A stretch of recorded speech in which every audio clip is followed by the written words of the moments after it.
Welcome to the Academic Writing Amplified podcast. On this podcast, we believe that the culture of academia needs to change radically. Women and non-binary people are revolutionizing academia within institutions that were not built for us. If you're ready to reject the culture of overwork, kick guilt and overwhelm to the curb, and amplify your voice to make a real impact on your field without breaking down or burning out, you're in the right place. With our team of experienced writing coaches as co-hosts, we'll share insights and talk to inspiring guests to bring you the practical strategies, systems, and mindset shifts you need to find time to write, publish work you love, and design your career on your terms. And it all starts with writing. Let's go. Hello, and welcome to the summer season of Academic Writing Amplified. I'm Kathy Mazak, and throughout this summer, we'll have a few new episodes, but mostly we'll be re-releasing some of our very favorites, including today's episode, which I can't wait for you to hear. Now, before we get into the episode, which again is a re-release, so some of the things and the dates that you hear in the episode won't apply to summer 2022, but I do want to let you know what is happening in summer 2022, which is that we are creating a live and then also a recorded info session for the latest revised version of our Amplify Faculty Writing Accelerator program for pre-tenure faculty. If you are in an early career faculty position, and in the US and Canada, we would say it's a pre-tenure position, and you are interested in a program that's going to help you really use your writing to design your career, and it's going to teach you a proven method for creating an early career experience that will get you tenure on your terms, then you're going to want to find out about our Amplify program. Our information session is happening live on June 16th, but if it's after June 16th, don't you worry, you can watch the recorded info session at the same link that you'll find in the show notes. So I hope that I can see you live on June 16th at 11 o'clock a.m. for our Amplify info session. Our Amplify program starts in September and runs through July. We've made what we think are some amazing changes to the program that are going to make it even more effective for everyone who enrolls. And we do have limited enrollment, and enrollment closes on July 31st. So if you're listening before June 16th, go ahead and click the link in the show notes in order to register for our live info session. If you're listening after June 16th, 2022, you can follow that same link to see a recording of the info session. I hope you enjoy this episode.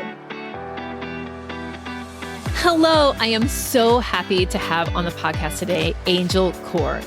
Now, she's going to introduce herself in just a second, but I want you to know that she is such an amazing member of our original Amplify cohort. So she's going to be talking to us about her experience pre-tenure, how she created a true pre-tenure pivot for herself, and how a lot of the things that she learned in Amplify when she enrolled in May 2019 are bearing fruit right now for her in 2021. And that includes many publications that have been submitted and are now in press, and a real kind of change in the direction of her career. I can't wait until you hear this amazing Amplify success story. So here she is. Will you introduce yourself to the podcast listeners? Absolutely. So like Kathy said, my name is Angel Kaur. I'm an assistant professor of neuroscience at UNC Asheville. What other things do you want me to introduce about myself? Those are the academic things. Those are the academic things. Tell us about, before we go any further, tell us about your podcast, because podcasters like to support podcasters. So podcasts are awesome. So for many years now, I've been having my students do a science communication assignment in which they create podcasts based on a question that they find interesting. They go find some research, and then they have to create a science communication piece of work that is geared towards a more broad audience than just me as the instructor. And this was not something that I had set out to do, as like having my own podcast or anything. Mhm. But these students, these wonderful students at UNCA, they kept surprising me with these incredible pieces of work that they created. And I couldn't stop showing them to people. And so I was like, I'm just going to put together an actual podcast series. So the podcast series is called Club Core, and it features work that was created by my students in my classes. Some of the episodes are created by first semester freshmen, and they are amazing. And I love that I get to brag about them. So you can find Club Core on anywhere that you find podcasts for the most part, but certainly on Spotify and Apple Podcasts and such. And you can see all the research that went into this work if you go to the podcast website at clubcore.com and check out the show notes pages. I include all of the research that the students did in order to create this work. And in fact, they've been responsible for a lot of the copy that ends up on the website as well. And it's I share that with them now, right? Now that it exists and we're doing these assignments in class, they have a link to the website. So they have examples of really good work, which turns out to be good pedagogy too. So it's a nice closed loop. It is. And I think it's like very representative of your approach to pedagogy. So, but let's start, not the beginning, but let's start at the beginning of when we met, which is that you were actually in the founding cohort of Amplify. And when you came in, some of the things I remember that you were kind of trying to work through was that you were in this interdisciplinary department and you were trying to figure out kind of where you fit. And you also were like kind of getting pulled towards teaching and learning, even though your background is more solidly in kind of lab science. So tell us about kind of where you were at that point in your career. Yeah. So I got my PhD in cell molecular neuroscience. I used to work on pheromone signaling. I found the work really fascinating. I love neuroscience. I got into it just because I had the opportunity at the grad school I was in to pick just whatever I wanted to do. Yeah. And I sat down with myself and was like, neuroscience seems interesting. We keep taking these medications. We have no idea how they work. And that turned out to be really great, but I've always been interested in sciences and lab sciences. And so that was a huge part of my identity. And after I finished my PhD, I got a chance to be a lecturer at UNC Asheville and then got to move into a tenure track position. Mm-hmm. And that process of being a lecturer for a few years, and I didn't have a lab, and I got into the teaching aspect of it and coming back into the liberal arts, because UNC Asheville is the liberal arts university in the UNC system. It felt like coming home because I had learned all about the liberal arts Kool-Aid when I went to college at Bryn Mawr College, which is one of the Seven Sister schools. And I just got very hooked by the teaching thing. I think before I even got into a classroom, I was in a workshop learning about how to teach students to do critical thinking in the classroom. And that was it. I was like, okay, this is great. But of course, your science aspect is a part of you. And so as you start your tenure track job, you open up your lab. I was really excited to do that. And yet, as you have said so many times, I'm sure on the podcast, there's just too much, right? There's too much to do. You can't research your teaching and care about it as much as I was trying to care about it and still run a successful lab and still do the service that's expected of you, which, podcast listeners can't see this, but from India, I'm a queer brown woman in STEM.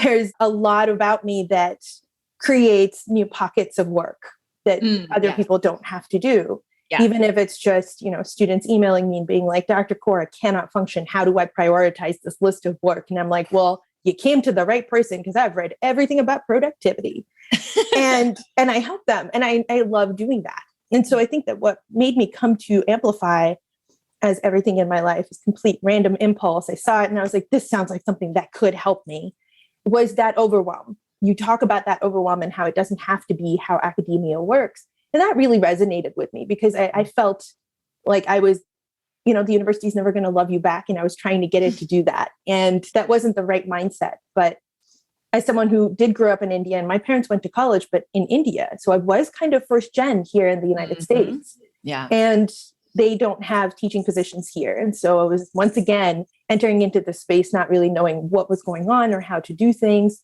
And so I really wanted some support that came outside my university, just because I was drowning. Yeah. I was straight up drowning. I cried in those Amplify calls and the first summer when we did them. Yeah. And what I got through that program was so much more clarity. And just being able to say that, I can say that really easily now that I was burnt out and dying and buried. I couldn't have said that before I went through Amplify and had to actually, that I think it's the second spoke where you sit down, you write down all the things that you're doing. Yeah. And that was my aha moment of like, oh, I'm trying to run 2 research programs at the same time. That's madness. And I think the other thing that Amplify really helped me with was the idea that you can't be 100% of yourself for all the things that you're responsible for. Right. And this past spring, one of the reasons I'm here is I've had a really productive academic writing year. I submitted my 4th manuscript yesterday of just this year. That's amazing. It's been really great. And it's, the 2 years of learning all of these things, and it's finally coming into fruition. The reason I was able to get out 4 manuscripts, 2 of which are already in press this year alone, the 3rd one's under review, no doubt the 4th one will go under review as well and we'll be fine, is I was walking around the house because I was teaching online, telling myself, just remember, you have to be a B teacher this semester. You have to be a B teacher this semester. So your voice was with me through that process to be able to find that priority that, I'm trying to go up for tenure. And this is the piece that's missing from my portfolio is my research. And so let's put it out there. And so that, those were pieces that really helped me turn my life around a little bit. That's awesome. So I want to just repeat the thing about, or just dig into the thing about being a B teacher, because what I tell people in Amplify and in the programs, right, is that you can't be 110% A+ at everything all the time. Dear listeners, I want you to understand that Angel is 110% A+, great, awesome teacher.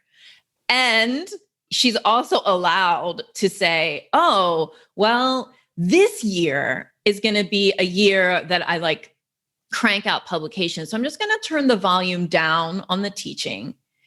And I'm sure, because I saw some of your screenshotted student feedback things, that you still, to the students, seemed like an A+, totally awesome teacher. But for you, it's just a matter of turning down the volume on something so that gives you a little space to turn up the volume on other things. Yeah. And I can give you some pretty specific choices that I made this semester to become that quote B teacher. One of them was I gave the students the textbook to read or videos that had been made by other people rather than making my own videos, which I'm also a digital person who does a lot of artistic work in the digital space. Visual aesthetics are important to me. And so I know that it's going to be more stressful for me to try and create work that's kind of not as good as I want it to be. That'll be frustrating. So I just chose to not do that. And when they requested that I put more of my voice in, I was like, okay, but I'm just going to turn on my iPad, start drawing and talking. And when I'm done, I will turn it off. There will be no editing. And they were like, that's fine. Yeah. And that's not a choice I would have made if I was putting my teaching at the very top of the pile. The other thing that it came down to was, I've got an R&R waiting, I've got 2 hours, and I've got grading. I'm going to let the grading wait a day. Yeah. So it was those kinds of very deliberate choices. If I was going to be the most responsive, most amazing teacher, I would have done the grading first. Sure. Did it still get done before a lot of people usually get grading done? Sure, it did. Still within a week or 2 weeks, right? It's just in those smaller moments, what it helped me do was let go of the guilt, because a lot of academia is built around it's a calling. You care about your students. You're there to inspire and grow. And that's all wonderful, but I'm not going to erase my own self and needs and all of that in order to make that work. Because academia doesn't have to be toxic. It can be a calling without being that. And so that was the way I was dealing with my own guilt of, there's a student email waiting, but it's going to keep waiting because I want to get this done first. Right. And mindset work has been my secret weapon through all of this, is figure out a way to think about it differently. It's really helpful. Yes, 100%. And so much of the choices you just described are just choices of intention. Instead of letting yourself be bowled over by things or being reactive, it's being intentional. I'm not going to react to every email that comes through immediately. I'm not going to react to other people's ideas of emergencies or even sometimes, as much as we love them and want to care for them, the students freak out about things that aren't like that they don't really need to be freaking out about at the moment. And so it's just like, well, I am intentionally deciding that this is my priority right now. And the other stuff, I will still, it's like, you can't not be excellent at it. Like you're still going to be excellent at teaching, even though to you, and this is a thing, right? Like we put the bar so high in our heads for everything, and not to blame the victim, because the bar, we're told that the bar needs to be high. Or I think the worst, right, is like, you don't know what the bar is. Yeah. So absolutely. you just are like, strive. Yeah. That's something that I've certainly experienced a lot of, and also with like picking up hats to make yourself more indispensable, because it is a really stressful time to be in academia. Yeah. And I guess in that also I've chosen intentionality. If I must wear hats, I will choose what hats to wear.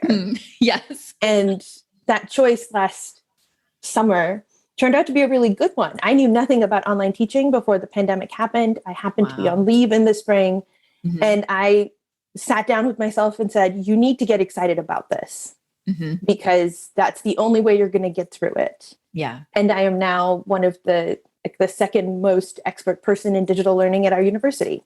Amazing. Because I just leaned into it and chose to see the opportunity rather than the challenge. I think that's how I put it in my COVID impact statement. Right. Okay, great. So let's talk a little bit about what we've been calling, like your pivot towards, which you were starting to work on and think about. So you already described in this conversation that you were kind of trying to, at the beginning of your career when I met you, right? You were trying to like do this stuff about kind of researching your own teaching and improving pedagogy, and at the same time run like a neuroscience lab.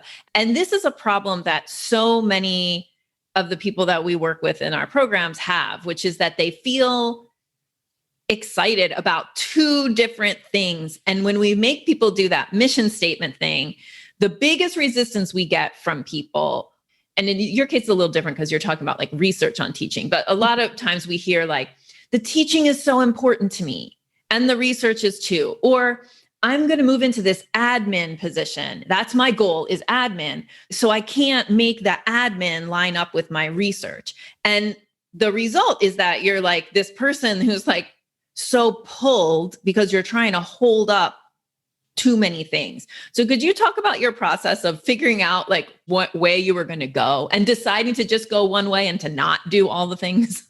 So I'm actually really, really terrible at making those types of big decisions. However, the universe has blessed me in that I usually don't end up having to. The decision kind of gets made for me. This is so true. Like I applied to 14 colleges. There's only one that gave me enough financial aid. I applied to 6 or 7 graduate schools. Only one let me in. It happened to be an excellent school that was really wonderful for me. And so I've learned to kind of trust when the universe kind of shuts things down for me. Yeah. And COVID kind of did that. I was on leave. I also have chronic pain issues, got lots of things with me. And I was finally at a point where I could take that break. And, I'd been through reappointment and I was like, okay, I need to take care of myself. I'm going to go on leave. So I was on leave and I had still 5 research students doing the neuroscience research in my lab. And then March happened and they had to leave and everything just died. I worked on, cell culture. The cell culture is gone. I had fruit flies. The fruit flies are gone. Any experiments that were underway, they're gone. Everything's gone. Yeah. And so in effect, knowing that and knowing that I had asked to teach online, and so I wasn't going to be on campus anyway, like, okay, well, here's a time period where I get to just focus on the SOTL. So let's see what that looks like. Yeah. And I think that, even before that, I started to kind of make peace with it. And that's where the Brains program comes in. I was also a part of, right after I finished the core part of Amplify over the summer of 2019, I had been accepted into an NSF-funded advanced grant program called Brains. And I thankfully have a sticker of them on my computer so I can always tell people what it is that Brains stands for. Oh, good. And it stands for Broadening the Representation of Academic Investigators in the Neurosciences. Nice. So it's a bunch of neuroscience people that have interest in academia, but at different levels. We've got some folks working in, R1 research universities and folks like me who are in liberal arts environment. And it was life-changing healing experience to be in that space we had a retreat together in Islandwood off the coast of Seattle. Mm-hmm. And it took away so much of I'll call it debris that's left behind in you when you experience, micro and macroaggressions and injustices and bias and all of those things. And being in this small space with all these people that really saw each other. I don't know how they did this. They built this incredible community with just so much honesty and love for each other. And when those people, right, the people that you really respect and you're actually being your full authentic self with, echo back to you the things that are kind of true, the things that Kathy's told you are kind of true, like you really love your teaching, you have such cool ideas for this stuff. I don't see anyone doing this other kind of stuff. Like nobody else has a podcast series that their students are making. Mm-hmm. But there's lots of other people researching neuroscience things who are doing it better than you. And so that experience kind of already had solidified that for me. And I think that's part of what gave me that space to just take the room to heal myself and realign my life a little bit. I went back into, art that I had left behind I don't even know how long ago. And now I have an actual functioning art business as well. Amazing. That does overlap with the pedagogy sometimes, but I think a lot of it was just accepting what's around me. My cells kept dying and everyone kept asking me about the cool teaching stuff I'm doing, right? It kind of came down to that. And it required a lot of work on my part. I'll be honest about that. Letting go of the research lab. I can remember every glass bottle in my lab that I happily wrote my initials on, feeling like, yes, I finally arrived. I have my own lab. Look at me now. Right. And I had to let that go. I had to let go being that researcher that, as you're going through grad school, everybody kind of expects you to be, even though that was never where I was going to end up. And accepting that there is different work for me that I am better suited for. I think that's the thing that really sold me is I can make a change with the other SOTL related, pedagogy related, now faculty development related work that I'm doing. Yeah. In a way that I would not be able to do with the research lab. Other people can do the research lab work better than me, but I think I have something unique on this other side. 100%. So tell us about some ways that you've really leaned into that scholarship of teaching and learning stuff and changes you've made. I think you got a position, didn't you? So tell us about all those things. So again, COVID kind of, I think I put again in my COVID impact statement that it closed a lot of doors, but opened a lot of Zoom rooms, right? There was an opportunity to connect with people in a way that I hadn't seen before till Amplify, really, right? Amplify I'm also really grateful for that because we had all our meetings on Zoom. So I knew how to create community in Zoom. Yeah. So I'd been in a community and I knew what it took. And that helped a lot in the online teaching. But, moving into the summer and with COVID and being like, okay, I have to learn how to do this now and do this online teaching well. And we had a course that was offered by our UNC System Digital Learning Initiative about designing effective online courses. Mm-hmm. And I got a lot out of that experience, and they happened to ask for associate faculty fellows. They just sent out this email and it was like, mostly you're going to be watching discussion boards. And you've seen me in your Facebook group. I love me some discussion boards. Yes. And so, as this was happening and I kind of started gaining steam on the work that I wanted to do with the online learning, and I turned to my partner and was like, I should go for this, right? And he was like, you should absolutely go for this. Yeah. So I ended up at a position at the UNC system level in the digital learning team as an associate faculty fellow for this course. Mm-hmm. And it's just snowballed from there into giving me more space to talk to other people about the pedagogy, which again reaffirmed that I have learned a lot and I have got a lot of interesting ways of looking at things that are unique. It opened doors to doing a lot more workshops for faculty. Like I had gotten to this point where I was like, I think I need to be on the other side of the faculty development equation, but that doesn't mean people are going to give you workshops to do. And here they hired these 5 people and said, please do workshops every week. And we were like, oh my God, what? But it's been, again, the opportunity to connect with people across the UNC system, to be able to share, ways in which I approach teaching and have that kind of just being able to think about it more in more situations in different ways and with that sole focus. And I think that was a very Amplify thing, right? Like you have that one thing that is the thing. And I also made the decisions that I made on what I was going to take up based on that one thing, right? So the mission statement in my head of who is it that I want to end up being? Yeah. And how do I want people to see me? And then making the choices that actually directly aligned with that. Because there are things I said no to. And I'm going to be stopping the work with the associate faculty fellows at the end of the summer because I've gotten a position as a faculty fellow at our Center for Teaching and Learning. And I want to put my focus there. And we as a campus are not going to have as much digital learning as some of the bigger campuses will once we're able to safely come back because liberal arts. So, yeah. And yet now I've gotten this incredible toolkit. So I can actually say on my expertise list, digital learning and faculty development, because I've done enough of those things to be able to bring that out. So it was a lot of small intentional decisions, aligning the work with where I wanted to go. And here, I haven't told you this, and I'm going to tell you this, and I know you're going to be excited. Okay. I'm sure the listeners will be excited too, but really this is for you. Okay. A couple of weeks ago, I got an email from someone out of the blue saying, hey, so I wanted to bring someone to my university to talk about science at the intersection of other disciplines, and someone mentioned your name. Would you be interested? Oh, yes. And you can imagine every gif of people throwing champagne everywhere. That was what was happening here. Because that in that moment, I was like, that's it. That's what Kathy had said, where you have this identity and then people know you as this person. Yeah. And that was the identity that I wanted. And so it's so referable. And it's so exact. Like, I love too, that the words that person used are the words that you've been putting out. Like, that's how you described your work when you were talking about it in Amplify. So like, it's so exciting that like the universe like echoes that back to you.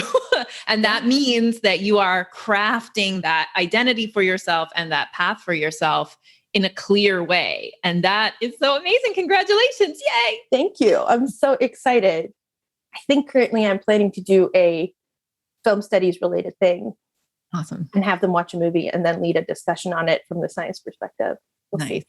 Nice. So tell us about how your publications and your choices of places to publish kind of help reinforce that identity that you're building. Absolutely. So my scholarship of teaching and learning is going to have a focus in STEM ed because that's the courses that I teach for the most part are neuroscience courses.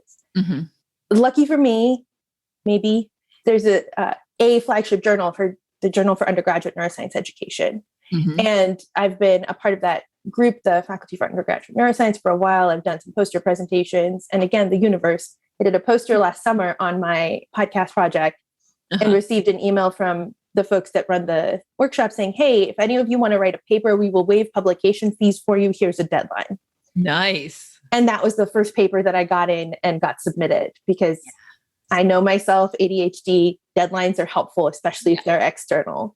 And the process of writing that first article is really what unlocked it all for me. So I got to go back into the systems that I had learned from you. Trello is my external brain and, found I have a workspace that's just Kathy's writing templates. So I pulled one out from there to start planning this article. And as I sat down to write it, I also was really happy to see all of the little pockets of writing I've been doing on discussion boards here and there, or emails to students and all of that.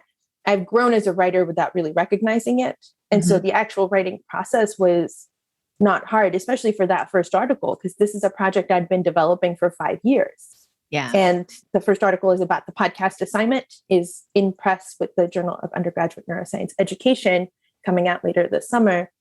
The entire thing just lays out the process of the assignment and why it's scaffolded in the way that it is to allow for students to reach these really high benchmarks on deep learning and effective science communication, which, my God, the last 18 months have shown us how important effective science communication really is. Yes. And something that isn't typically taught explicitly, really, to most people as part of their training. People go outside of their training to find it, kind of like me coming to you to learn about writing productivity, because no one teaches you that just as being an academic. Right. And so it's become part of my mission to kind of provide at least my students that opportunity to really be able to look at that. And of course, there's lots of universe moments. There is. I taught an entire course last fall on science communication that I had decided to teach before the pandemic hit. And it was a freshman seminar. So that was really wonderful as well to be able to explore this very timely thing and see the change in the students in terms of how comfortable they felt actually navigating the world that it is right now with a little bit more understanding of how to find the right answers and find the reliable science. But, when I sit down to write the podcast project, it's so easy. It's like, I know exactly every choice that I've made. Mm-hmm. And I have learned that one of the things that people appreciate is I'm good at describing process and series of choices that can be made to allow for certain things to happen, or just how I think through things. And it's something that I'm grateful I can do, because often, I'm sure you've had this experience, you go and ask someone, hey, you wrote 6 papers last year. How'd you do that? And they're like, I don't know, man. I just locked myself in the room and my collaborators were breathing down my neck. And so I got it done. Yeah. And so to me, who's someone who loves processes, templates, I also have slide deck templates for all of my various workshops. Thank you so much for everything you've taught me. Being able to have a framework, right? This is how I'm going to approach this process. This is how long it will take, and the places where I can start and stop, and where I'm going to need support. No one ever had that till I came in and did this work with you. And so knowing that I'm also good at explaining process, I kind of lean into it more. And people, again, universe echoes back that, yes, this is helpful. People can see the steps that you take, which makes it easier for them to take those steps. But not everyone thinks constantly. Just not everyone thinks constantly. Yeah. So after that first article, everything kind of made a little bit more sense, because it was the first time I was trying to implement the strategies that I'd learned. Honestly, I felt like such an Amplify failure till this year, because I hadn't written anything. But as you've taught us, writing is bigger than words on the paper. And I had been writing all this time. Yep, absolutely. Now it's just coming together. And so I will say 4 manuscripts in 6 months is only happening because, 1, most of them are things that I'd been working on for a while. Right. 2, I have the most incredible partner in the world who will cook me dinner and bring me snacks so that I don't forget to eat. And also who works in the Writing Center at UNC Asheville as one of the folks there who can constantly read my articles and give me feedback. So it truncates the amount of time I have to give to get feedback and clean things up. Yeah. And after that one, now I had a system. To me, everything is so much easier when I have a system, if I know how I'm going to do it. And I think some of that's just my ADHD brain. Like, I need to know, how do I get to the end product? What's the end product look like? Right. And each paper after that, the bulk of the actual quote writing, pen to paper, hasn't taken that long, but it's because I've been spending all the time figuring out what the outline is going to be, getting all the figures ready, knowing exactly what I'm going to say, so that when I sit down to actually write, it's all there and it just flows out. And that I know is not as easy for everyone. And I completely understand that. And it's possibly the echoes of someone in my childhood who told me that I would never have good writing expression coming back to be like, ha ha ha, yes, I can. But the process of actually writing the papers then became much less intimidating. Yeah. And I also know that I'm a fairly harsh critic of myself. Also, grading students' papers has made me much better at writing. Oh, that's interesting. Talk about that a little bit. I think it's that because I was doing so much reading and feedback for other students. So like for the podcast project, for instance, they have to write up their whole script and send it to me, right? So I'm sitting there and I'm reading through the script and trying to figure out, where are they tripping up? What doesn't make sense? Where are the transitions that are missing? All these things. It's silently been building up my capacity to notice those things really well. So I've become a really good editor of my own work. As I read through it, I can immediately, even before it gets to my partner, I can see where the transitions are missing, where I'm not making a connection explicit enough. And I don't know, maybe other people don't have this experience, but to me, it helped. Well, also it sounds to me like you've been able to figure out your process. And so what works for you? And I think it's just great to hear somebody talk about that, because somebody else might be like, okay, well, when I write, I need to free write, or I need to like draft the whole thing and then go back and move the sections around and whatever. I'm like you, that I really think, like, for myself, if I can get the structure right, the words can come fast for me. But you have to know you and how you work. So it sounds too like this has been a process of figuring that out. And So much trusting yourself, so much trusting yourself. Yes. And I think it's, things that I learned from Amplify and from Brains, and just kind of being okay with understanding who I am, because I also didn't know that I had ADHD till 3 years ago. Mm-hmm. So that's all been part of this whole rolling process of coming into my own. But knowing more about ADHD and how it works and how much internal motivation and interest are going to drive productivity in a way that other stuff just won't. External deadlines, yes, they'll work, but an internal deadline, I want to get my 4th paper done and submitted. So when I come and talk to you on the podcast, I get to say that I've done 4. Yes. That's a huge motivator for me. Yeah. Knowing that with class prep, you talk about corralling it because it can take over everything. For me, I would find myself stressing that I wasn't working like other people, both with writing and with class prep. Yeah. And most people have their entire class prepped before the semester starts. Most people sit down and have a certain writing process that's not like mine is. And instead of trying to fit into their model, in fact, I don't even use your model the way that you've taught it to us, right? I don't time block the same way. And I shared this on Momentum recently, that I have buckets of tasks, and I let my interest and the time that I have and the energy that I have dictate what that task is. And some of that's ADHD, some of that's chronic pain and how many spoons you have every day. All the things kind of came together to create my particular process. With teaching prep, for instance, I get hyper creative close to deadlines. This is just a thing.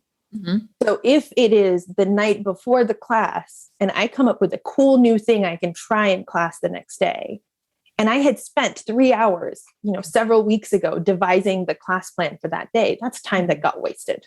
Yeah. But I wasn't doing it my own way before because I felt like, but I'm doing it wrong. Like I'm going to be stressed and whatever. Yeah. So I've been gathering evidence of my own effectiveness at certain ways of working. So I can do things in a way that feels authentic, which then allows me to do more things. Because, one of the things that everyone says when they hear the just things I have done this last year is, are you still taking care of yourself? And I'm like, I take so much care of myself. I think that's why I can do all these things. And some of that is, recognizing how you function, what makes you more excited to do the work that you do, and not judge yourself for how you do that work. Yeah. The biggest secret to me being able to do any of this right now is I've been able to actually address my inner critic and work it down to a place where it's not. I know that Tara Moore would not agree with what I do here. My inner critic comes up, and instead of saying, thank you, I don't need you, I say, here's a list that says you're wrong. Bye-bye. Nice. Yeah. But that's more effective for me. Yeah. And so the constant refrain someone with ADHD will hear is, well, you never finish anything. In the last 18 months, I have finished 2 coloring books. I have finished 5 classes that were completely different preparations, like 5 total in the class year. I have submitted 4 articles. I have gotten 4 conference presentations accepted into a single conference. It's a neuroscience teaching conference. I just wanted to see if I could do it. And so I did. And I'm really excited to share all the things.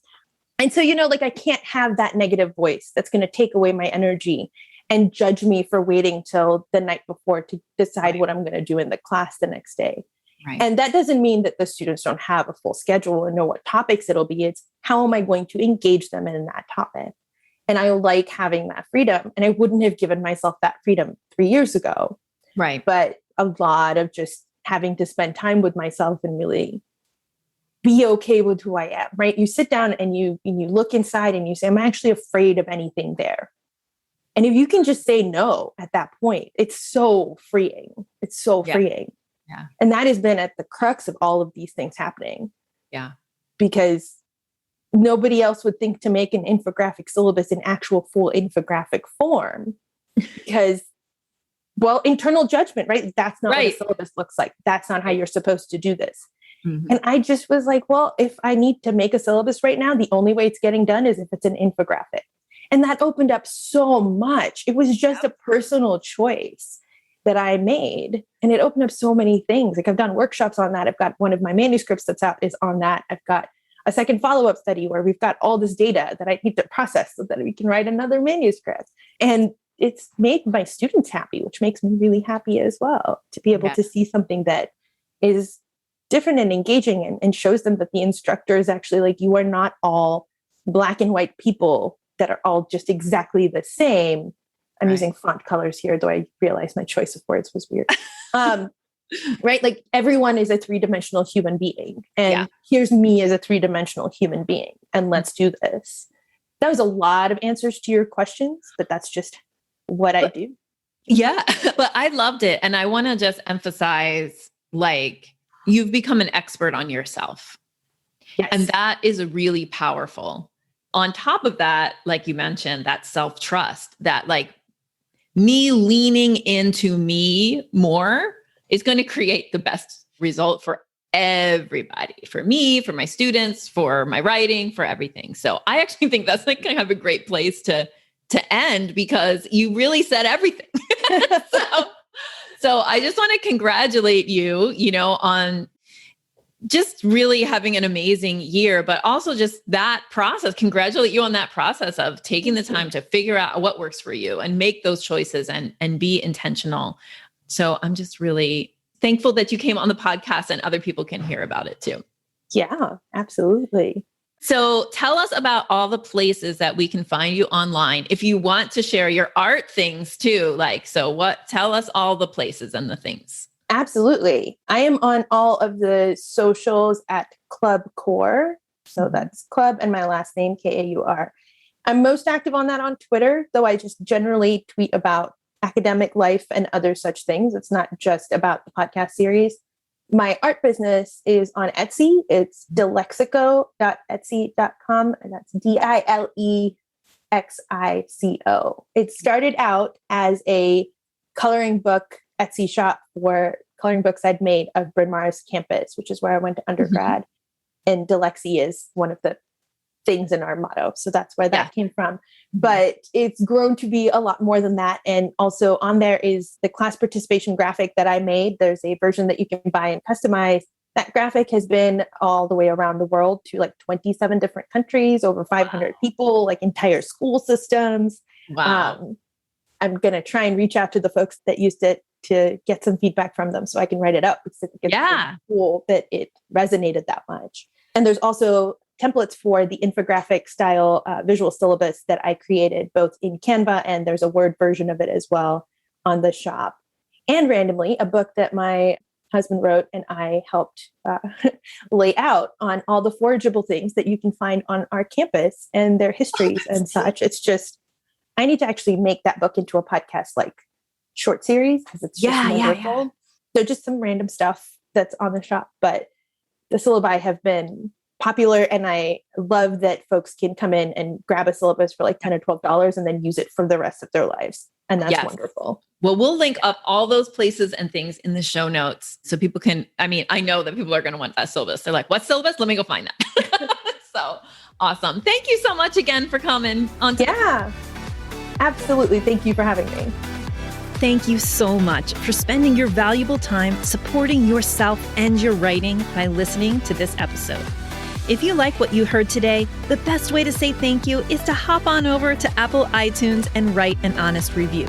The more reviews, the more amazing academic women and non-binary people will find this podcast. So go write one now.